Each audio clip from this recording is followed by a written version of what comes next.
Saya akan mulai pidato dalam hitungan 3, 2, 1. Dalam masa pandemi COVID-19 saat ini, kita sedang mengalami sejak 2 tahun yang lalu, yaitu sejak tahun 2019, dan di sini sangat mengakibatkan bagi negara kita, negara Indonesia. Tapi kita perlu ketahui bahwa bukan hanya negara Indonesia yang merasa dirugikan akibat dari pandemi COVID-19 ini, melainkan dari seluruh mancanegara dan juga dunia.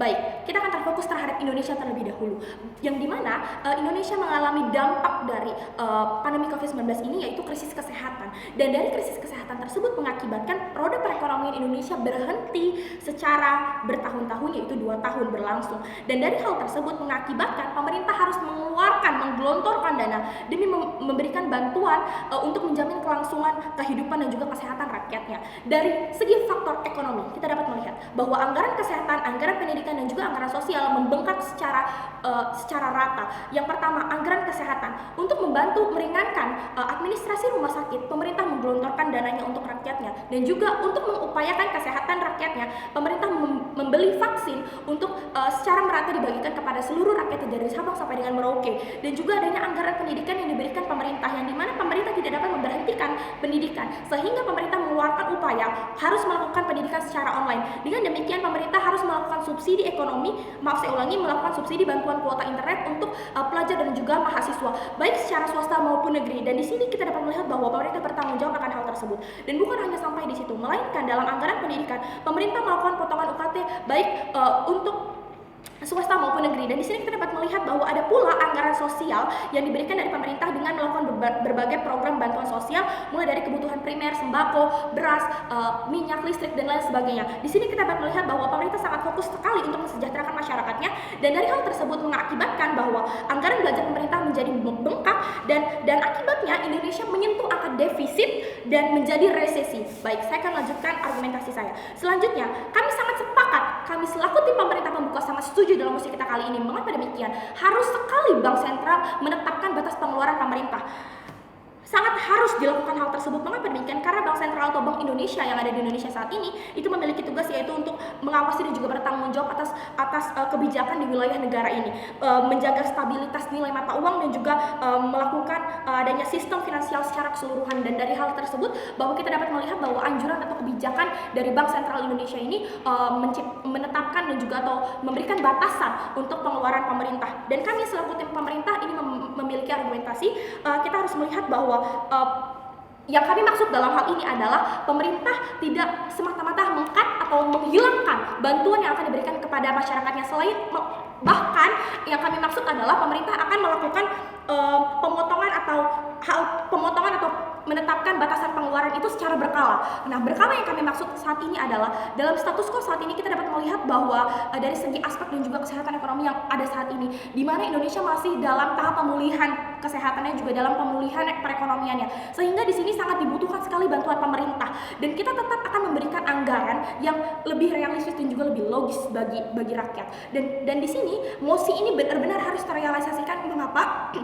Karena harus sekali anggaran dana sesuai dengan pemasukan dan juga pengeluaran agar tidak terjadinya defisit kembali dan juga tidak terjadinya resesi.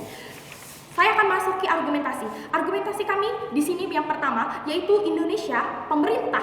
Kami seharusnya mewajibkan pemerintah untuk melakukan penghematan anggaran belanja pegawai. Mengapa demikian anggaran belanja pegawai? Karena anggaran belanja pegawai di sini sangat banyak sekali, mulai dari belanja barang, jasa, modal, dan segala hal-hal tersebut harus dikurangi dan harus disubsidi silang untuk keperluan yang memang saat ini sangat dibutuhkan. Pertama, kita dalam anggaran ekonomi, kita dapat melihat bahwa saat ini gaji PNS, yaitu ada gaji ke-13, yang dimana gaji tersebut masih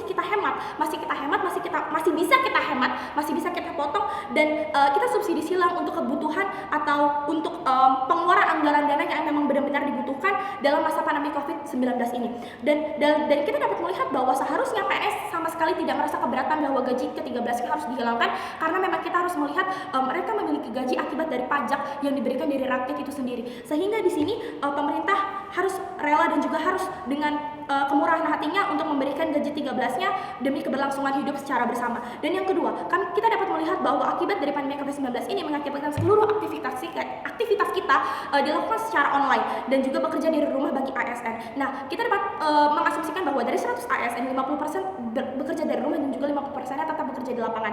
Nah, dari hal ini 50% yang bekerja di rumah ini dapat kita potong gajinya dan juga akan disubsidi silangkan bagi kebutuhan rakyatnya saat ini memang sangat dibutuhkan. Dan yang ketiga, pemerintah seharusnya mengeluarkan kebijakan untuk tidak menaikkan harga pokok yang dibutuhkan masyarakat. Mengapa demikian? Karena ini sangat sekali dibutuhkan bagi masyarakat. Jadi di sini kami selaku pemerintah dan juga Bank Sentral harus menetapkan batas pengeluaran tersebut, itu memang sangat diharuskan dan sangat terrealisasikan. Dan argumentasi kami yang keempat, pemerintah juga harus melakukan pengendalian mulai dari setiap aspek pembangunan, mulai dari infrastruktur dan lain sebagainya. Mengapa demikian? Karena kita dapat, kita seharusnya dapat mendahulukan mana yang lebih penting dari sekian banyaknya aspek. Dan juga pemerintah harus melakukan penghematan tersebut demi apa? Demi keterserapan uang yang tadi dipotong untuk subsidi silang bagi pemerintah. Dan potongan uang tersebut diberikan untuk pemerintah melakukan subsidi bagi masyarakatnya. Nah, Dewan Juri yang terhormat dan tim lawan, kita dapat melihat bahwa argumentasi yang kami berikan ini secara logis dapat diterima bagi seluruh rakyat Indonesia maupun bagi ASN maupun bagi seluruh mitra kerja yang ada di dalam negeri ini. Mengapa demikian? Karena MOS ini harus terrealisasikan demi jangka waktu yang panjang, demi kehidupan kita di kemudian hari. Kalau tidak dari sekarang, maka harus kapan lagi? Kita dapat melihat bahwa argumentasi yang saya berikan dari keempat argumentasi tersebut semuanya sangat masuk akal dan juga secara logis dapat diterima. Dan jikalau ada penolakan, saya rasa penolakan tersebut berasal dari oknum ASN yang sangat keberatan gajinya dipotong. Tapi kita harus melihat bahwa status quo saat ini sangat membutuhkan hal tersebut, dan pemerintah harus bersikeras dan juga harus tegas bahwa MOS ini harus terrealisasikan dengan sangat baik dan melalui argumentasi yang kami berikan. Sekian, terima kasih.